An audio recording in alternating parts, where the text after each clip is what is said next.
Hello दोस्तों, मैं doctor रश्मि त्रिपाठी आपका अपने चैनल लव फाइटर्स एकेडमी में स्वागत करती हूँ। दोस्तों, आज के एक नए केस के साथ मैं आपके सामने उपस्थित हुई हूँ, जो कि दिल्ली हाई कोर्ट का केस है। तो चलिए हम लोग इस केस को विस्तार से जानते हैं कि क्या है। तो जैसा कि इस केस में क्या होता है कि हस्बैंड वाइफ रहते हैं, उनकी शादी को अभी 2 साल भी नहीं हुए रहते हैं सही से, और उन लोगों में बहुत ज़्यादा लड़ाई झगड़े हो रहे थे और उससे उनका एक बच्चा भी था। इसके बावजूद भी उन दोनों में बहुत लड़ाई झगड़ा होता था। तो उसका पति ऊब करके, मतलब कि अब उसने कहा कि अब मैं इसके साथ मैं नहीं रह सकता, ऐसा सोच के वो फैमिली कोर्ट में जो है तलाक के लिए याचिका डालता है। तो जब वहाँ पे जो है फैमिली कोर्ट में तलाक के लिए वो डालता है और बताता है कि मेरी पत्नी आए दिन हमसे लड़ाई झगड़े और ये सब तो करती ही रहती है, उसके साथ साथ झूठा मतलब कहती है कि दहेज हत्या का केस कर देंगे, तुम्हारे ऊपर दहेज का केस करेंगे, दहेज सुसाइड कर लेंगे तो दहेज हत्या का केस तुम्हारे ऊपर चलेगा, मैं ऐसा लिख करके जाऊंगी कि आप लोगों ने दहेज के लिए मुझे मार डाला। ऐसी बहुत सारी मतलब बातें उसने कहा कि मेरी वाइफ हमेशा हमको इस तरह से धमकाती रहती है, तो मैं अब इसके साथ नहीं रहना चाहता। और उसने कहा कि अभी कुछ दिनों की बात है कि इसने आत्महत्या करने का भी प्रयास किया था, और उसने क्या कहा जाता है, एक इस तरह से एक लेटर वगैरह भी उसकी वाइफ ने लिखा था और उसमें कहा था कि इनके घर वालों ने मुझे मतलब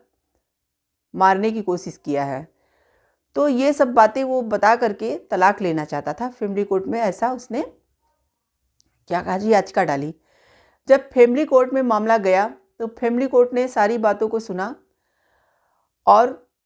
उसकी पत्नी को मतलब बुलाया, और उसकी पत्नी को बुलाने के बाद उससे भी सारी बातें पहले जानी समझी।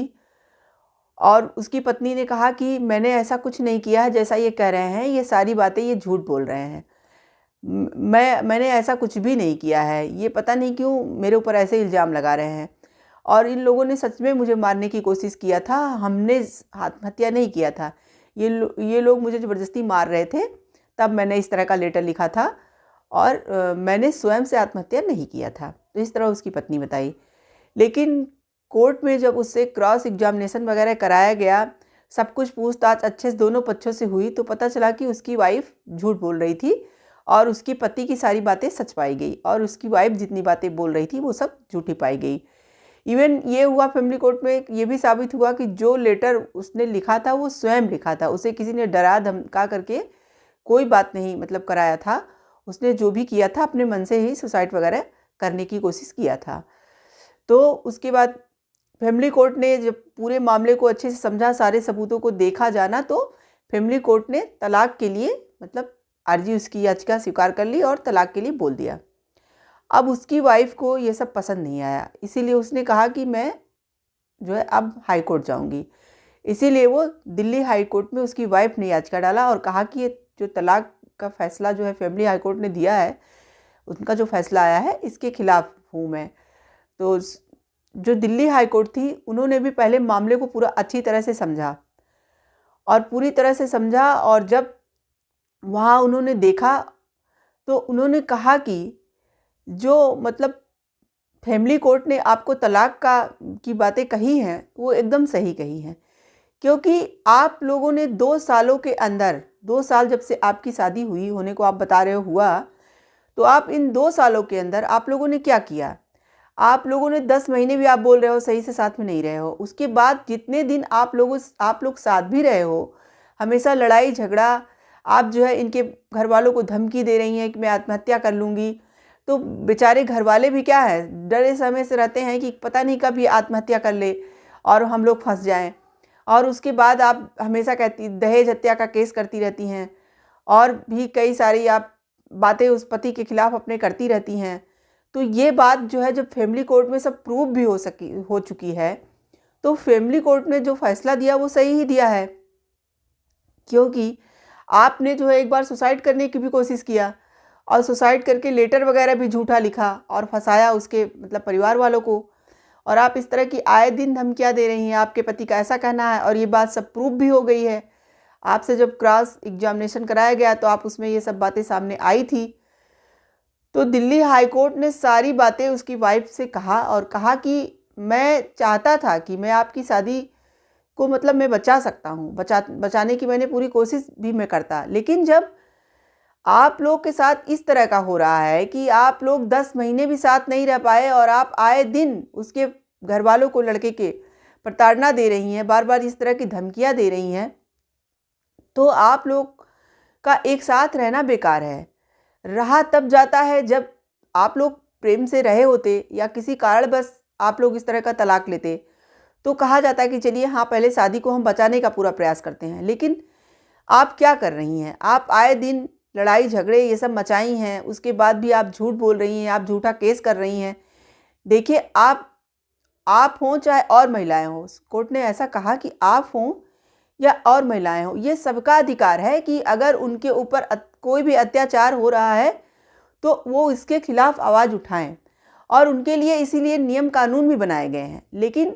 ये झूठी बातें, ये झूठी जो है हरकतें करना, ये तो अच्छी बात नहीं है। जो कि आप इस तरह की हरकतें की हैं, जो कि प्रूव भी हो चुका है कि आपने यहाँ पे गलत किया था। तो इसीलिए जो फैमिली कोर्ट का फैसला है, मैं उसको मानता हूँ कि एकदम सही है और आप दोनों का तलाक होना ही चाहिए। और आपके पति को ये जो है हिंदू मैरिज एक्ट का सेक्शन 13 फर्स्ट है जो तलाक के आधार बताता है, उसमें आपने जो इनके घर वालों को बार बार धमकी दिया और परेशान किया कि मैं आत्महत्या कर लूँगी, मैं ऐसा कर लूँगी, मैं वैसा कर दूँगी, इससे उसके घर वाले बहुत डरे सहमे हुए हैं। ये आपका हस्बैंड डरा सहमा हुआ है। तो ये एक तलाक का आधार क्रूरता का हुआ। तो इस क्रूरता के आधार पे मैं आपको तलाक के लिए जो फैमिली कोर्ट ने फैसला दिया है वो बहुत सही दिया है और मैं भी उसके फैसले का सम्मान करता हूँ और मैं भी कहता हूँ कि ऐसा होना ही चाहिए। तो देखिए, दिल्ली हाई कोर्ट ने भी अपना फैसला उसके हस्बैंड के ही पक्ष में दिया और बार बार कोर्ट का यही कहना था कि देखिए, जब आप इस तरह की हरकतें करोगे, बार बार किसी इंसान को परेशान करोगे, धमकाओगे, डराओगे, सुसाइड करने का बार बार कह रही थी कि मैं करूँगी तो आपको फंसा दूँगी, इस तरह की धमकियाँ दे रही थी और इवन उसने ऐसा प्रयास भी किया था। इसीलिए दिल्ली हाई कोर्ट ने कहा अपने फैसले में कि ये तो क्रूरता है, क्रूरता तो है ही हस्बैंड के ऊपर, आप बहुत बड़ी उसकी फैमिली और उसके साथ क्रूरता कर रही हैं, इसीलिए ये तलाक का आधार बनता ही है क्रूरता। तो यहाँ पे देखिए, जो हमारा हिंदू मैरिज एक्ट है, वो जो सेक्शन 13 में जो तलाक के आधार बताए गए हैं, उसमें एक क्रूरता भी एक आधार बताया गया है। क्रूरता चाहे पति की तरफ से किया जाएगा तो पत्नी को उसमें फ़ायदा होगा, अगर पत्नी की तरफ से किया जाएगा तो पति भाई अपना बचाव ले सकता है। तो ये तलाक का एक आधार है और इस केस में इस आधार को उस महिला के द्वारा उसके घर वालों को धमकाया जा रहा था, जो सब कुछ किया जा रहा था गलत व्यवहार, वो इस क्रूरता का तलाक का आधार बना और हाई कोर्ट और फैमिली कोर्ट दोनों ने ही इस जो है तलाक को सही मतलब फरमाया कि अब इन दोनों का तलाक हो ही जाना चाहिए, यही अच्छी बात है। तो आशा करते हैं कि आपको सेशन आज का पसंद आया होगा। आप मेरे चैनल को लाइक कीजिए, सब्सक्राइब कीजिए, शेयर कीजिए, जिससे ही मैं ऐसे नए नए वीडियो से आपको अवगत कराती रहूं। Thank you very much.